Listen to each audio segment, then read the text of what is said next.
জাতীয়তাবাদী দল বিএনপির চেয়ারপারসন ও সাবেক 3 বারের প্রধানমন্ত্রী দেশনেত্রী বেগম খালেদা জিয়ার রোগমুক্তি ও সুস্থতা কামনায় চট্টগ্রাম নগরীর 11 নং দক্ষিণ কাট্টলী ওয়ার্ড যুবদল, ছাত্রদল, স্বেচ্ছাসেবক দল, কৃষক দলের উদ্যোগে দোয়া মাহফিল অনুষ্ঠিত হয়েছে। আজ 28শে নভেম্বর রোজ শুক্রবার নগরীর পাহাড়তলী থানাধীন সাগরিকা মুরগির ফার্ম ব্যাংক কলোনি বাইতুল ফালাহ জামে মসজিদে দোয়া মাহফিলটি অনুষ্ঠিত হয়।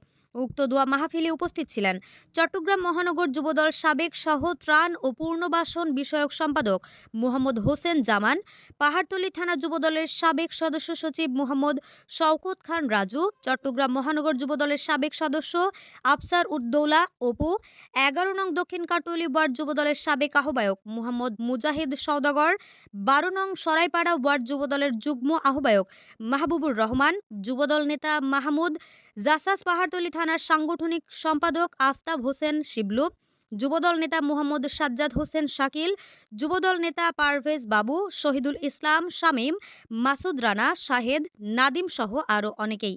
দোয়া মাহফিল শেষে মোনাজাতে বেগম খালেদা জিয়া ও জিয়াউর রহমানের পরিবারের সদস্য, দেশ ও জাতির কল্যাণে দোয়া করা হয়। এ সময় নেতৃবৃন্দরা বলেন, বেগম খালেদা জিয়া সুস্থ হয়ে আবারও দেশের দায়িত্ব নেবে, এটাই আমাদের আল্লাহর কাছে যাওয়া। سلام على المرسلين والحمد لله رب العالمين واجعل آخر كلامنا عند سكرة الموت شهادة أن لا إله إلا الله محمد رسول الله.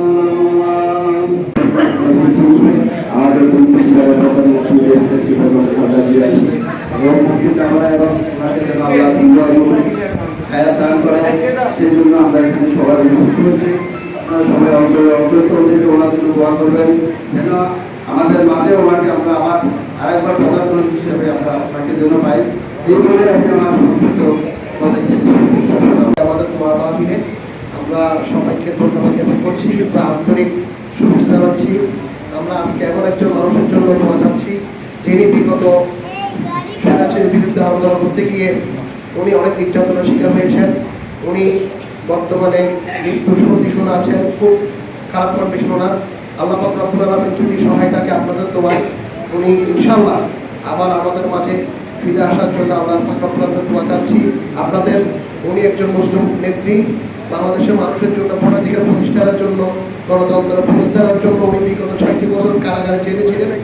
আমাদের আসলে উনি দেশের জন্য অনেক কিছু করেছেন, হয়তোবা আপনারা নতুন প্রজন্ম দেখেনি, আপনারা যারা আমাদের পুরনো লোকজন আছেন দেখেছেন।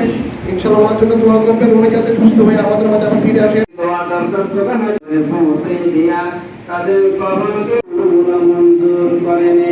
আল্লাহ তিনি আবার আমাদের আল্লাহ তাআলা আমরা এখানে যারা সাল্লাল্লাহু আলাইহি ওয়া সাল্লাম